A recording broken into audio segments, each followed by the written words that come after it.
గాడిద పని గాడిద చెయ్యాలా, గుర్రం పని గుర్రం చెయ్యాలా? అలా కాకుండా గుర్రం పని గాడిద, గాడిద పని గుర్రం చేసేస్తే లేని పని గొడవలు వచ్చేస్తాయి అని అంటున్నారు అద్దంకి దయాకర్ గారు. నమస్తే గురుగారు, చెప్పండి. కేసీఆర్ అనేటోడు అసెంబ్లీకి రాడు, రాజకీయాలు చెయ్యడు, నాయకుడే లేని పార్టీ రద్దు చేస్తే తప్పేంటి? నాయకుడు ఎందుకు లేడు సార్? కేసీఆర్ లేడా, కేటీఆర్ లేడా, హరీష్ రావు గారు లేరా, కౌత్ గారు లేరా, వీళ్ళందరూ లేరా ఏంటి? వాళ్ళ కుటుంబంలో ఇంకొకరినన్న నాయకుడు చేసే దమ్ముందా అంటే అది లేదు. ఎవరో ఒకరిని చేసుకుంటారు లెండాళ్ళు. బావకిస్తే బామార్దికి పంచాది, బామార్ది బొమ్మ పెట్టిండని బావాలు కూడా బామార్ది లేనా నేను లేనా అని చెప్పేసి బిడ్డ వాళ్ళ గొడవ వదిలేద్దామండి.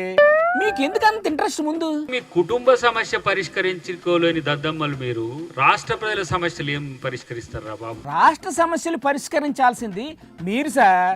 అధికారంలో ఉన్నది ఇప్పుడు మీరు. కేటీఆర్ ఇష్టం వచ్చినట్టు రెచ్చిపోతా ఉన్నాడు బూతుల లెవెల్లో. మీ వాళ్ళు కూడా ఎక్కడ తగ్గడం లేదుగా. అసలు కనీసం మీ పార్టీలో మీ నలుగురులో మీ ముగ్గురు కలిసి ఉంటారా రేపు? ఏ మీకెందుకు ఆ డౌట్?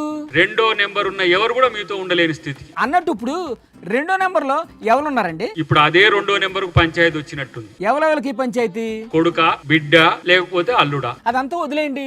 పరిపాలించడం చేతకాక మా మీద దొంగ కేసులు పెడుతున్నారని అంటున్నారు సార్. ఇలా మీకు అరెస్టులు అంటే భయం అవుతుంది ఎందుకు? మరి అరెస్ట్ అంటే భయపడకుండా పండగ చేసుకుంటారా? మిమ్మల్ని ప్రశ్నిస్తే, విమర్శిస్తే, మీ గురించి మాట్లాడితే మాకు చిప్పకూడు తినిపించింది, మీరు చిప్పకూడు తినొద్దా? అంటే మీరు కూడా ఆల్ రూట్ లోనే వెళ్తున్నారన్నమాట. ప్రాపగండాను బేస్ చేసుకొని పరిపాలించిన దరిద్ర ప్రభుత్వం అంటే అప్పుడు టిఆర్ఎస్ ఆబ్లిక్ బిఆర్ఎస్ ప్రభుత్వం. టిఆర్ఎస్ ఆబ్లిక్ బిఆర్ఎస్ అదేటది? టిఆర్ఎస్ ఆబ్లిక్ బిఆర్ఎస్ ఎందుకంటున్నంటే వీళ్ళు ఎడుపోతారో తెలియదు రేపు. ఒకప్పుడు వెళ్ళారు సార్, ఇప్పుడు ఎక్కడికి వెళ్ళడం లేదు కదా. గాడిద చేసే పని గాడిదే చేయాలి, కుక్క చేసే పని కుక్కే చేయాలి. కరెక్టే, దేని పని అది చెయ్యాలా. గాడిద చేసిన పని నేనే చేస్తా, కుక్క చేసిన పని నేనే చేస్తా అంటే అది సమస్య వేరుంటది. ఇది కరెక్టే. సరే గాని 6 గ్యారంటీల సంగతి ఏంటని అడుగుతున్నారండి వాళ్ళు. దాని మీద కూడా ఏదైనా మాట్లాడండి మీరు.